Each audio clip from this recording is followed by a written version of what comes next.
I'm Dr. Ben Hughes, Reader in Energy at the University of Sheffield. Received my scholarship in 2007 and elected a senior scholar in 2009. What attracted you to the scholarship? To be honest, I had not heard of the scholarship. I self-funded my studies through degree level. ONC, H&C was paid for by my company, which is Shell UK. And at the final year of my undergraduate degree at Sheffield Hallam University, there was a new lecturer employed there who was a Whitworth scholar, and he turned me on to the Senior Scholarship Award to support postdoctoral research. So up until that point, I had not come across it. And to those who are not familiar with the scholarship, what makes it unique and what makes it an exciting program? The uniqueness is that it's aimed at people that left school at a young age and went into the apprenticeship route. So traditional route into university is you do your A-levels and you become an undergraduate and a postgraduate and you pursue that route. For a lot of people like myself, if that route's close to you, you go down an apprenticeship route and you end up as a craftsman and spend a long period on the shop floor. And this scheme really is to try and get those people that have got ambitions to go into higher education but probably haven't got the confidence and or the financial ability to do so. So that's the uniqueness. So did you work your way up through that route? Did you do an apprenticeship? Did you go up that way? So I left school at 16 with a few GCSEs, a bad attitude, a bit of a chip on my shoulder, and took an apprenticeship at Shell, and that ironed out the bad attitude, working with senior engineers, and I did an ONC and H&C, H&D, and then I was quite happy for a few years, and then family circumstances changed. I decided that I needed to do something more. Signed up for a part-time degree at Sheffield Hallam, self-funded it, but the problem with that route was that I was working night shifts, day shifts, probably 48 hours a week, and trying to study.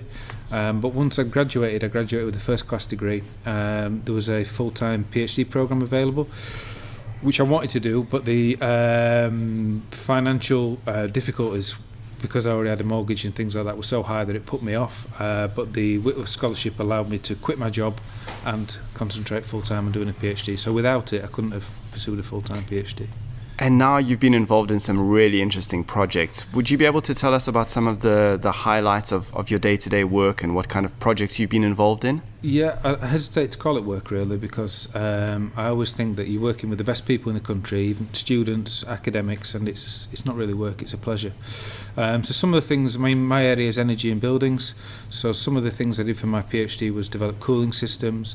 I spent a couple of years on secondment in Dubai setting up an energy program for Heriot-Watt University in Dubai. And through that, I started doing research with Qatar and developing residential cooling systems, which then led into, around about that time, they were awarded the World Cup for 2022. And we were fortunate enough to receive some funding to carry out research into the new thermal comfort criteria, and we helped design the new stadium cooling for the new World Cups. And that's already quite an advanced, it's at quite an advanced level already. It is, yeah. The first stadium was launched Q3 of last year, and it's the first ever open-roofed cooled stadium, and now they're going to roll out the same system across the remaining stadiums, and we are looking into innovative and low energy cooling systems for the fan zones and transfer zones between hospitality areas and the main stadium. So Joseph had dozens of patents. He was an innovator, he invented things, he created things. You've also done a little bit of that. Would you be able to share some of that with us? Yeah, so right from my PhD, it was industry sponsored, so we developed some new technologies for the sponsoring company. They were on to market that. The university received some funds from that. So moving on with the same model, I've continued that research and developed a number of low energy cooling wind towers and HVAC products. And instead of selling those to a company, we've developed the products and we sell them on to partner organisations, and any funds we make we put back into the university, and that funds new PhDs and new research into smart buildings and smart homes. So we have a university spin-off company that I run as well as my full-time academic job, and we just pump it more into R&D.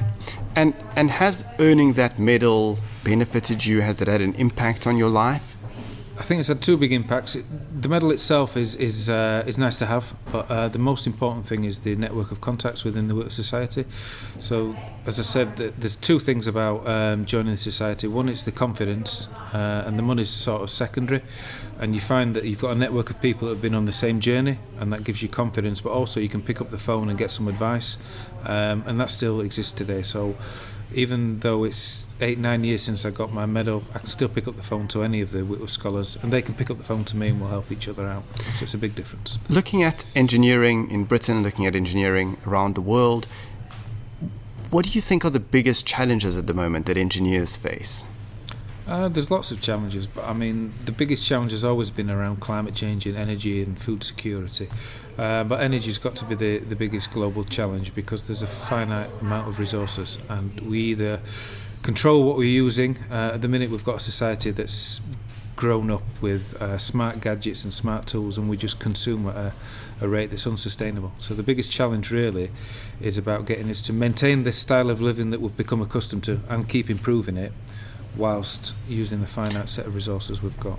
And for the engineering industry itself, the challenges that it faces in creating good engineers, innovation, competing with the rest of the world, what do you think are the most urgent areas there?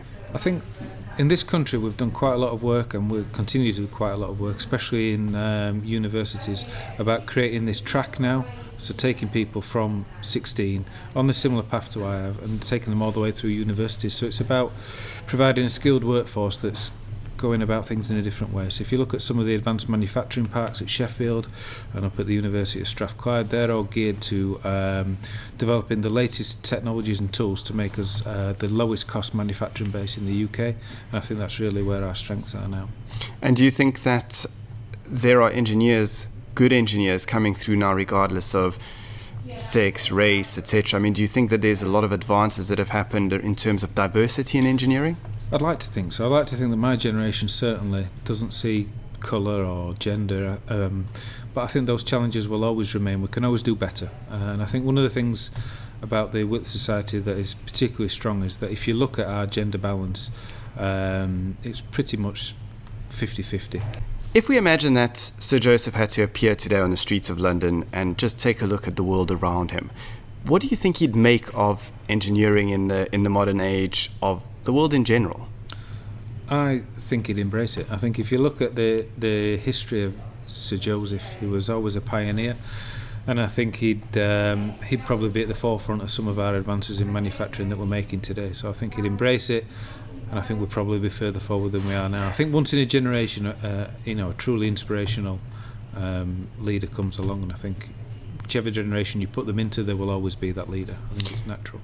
If you were to speak to people who are considering the scholarship, or young engineers in general, I mean, what would your overarching message be to them?